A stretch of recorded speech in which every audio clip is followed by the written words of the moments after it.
Hello. So on the question of what are the trends that are worrisome for HR,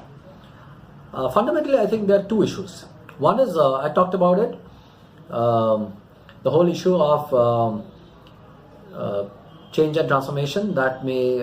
in terms of technology, development of artificial intelligence, machine learning, robotics, that might make people redundant. We don't know what the new jobs are going to be. So there is of course a lot of uncertainty about what are the jobs that are going to happen, because all of us have been brought up to believe that, and I do believe that people need to have a meaningful job for them to have a fulfilling life.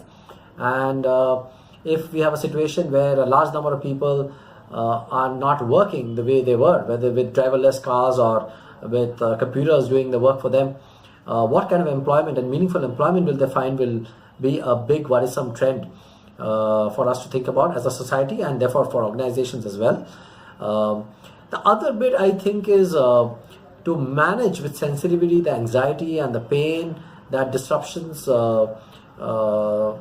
cause in terms of helping people cope with the rate of pace of change. So I think HR will be called upon to help people and manage and navigate through this change and anxiety in a manner which allows them, which keeps their dignity intact, and which allows them to embrace the new normal with positivity. I think that's going to be one of the biggest challenges that HR will face, and therefore it's certainly a worrisome. On another level, I think we have, at least in the Indian context, the big demographic dividend and the pace of technology change and everything that's happening. What worries me definitely, and therefore at an HR level also, is that somewhere there is a huge supply of people at the frontline level, and if you look at it, we don't see, because of the demand and supply equation, salaries haven't really kept pace at the frontline level with the growth of salaries at senior levels. The challenge with growth of salaries at senior levels means that sometimes in organizations salaries are rising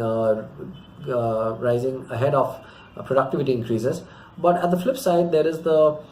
salary parity between the junior-most levels with the next levels that are emerging. And therefore, if you have to give our people meaningful lives, we need to think harder about what is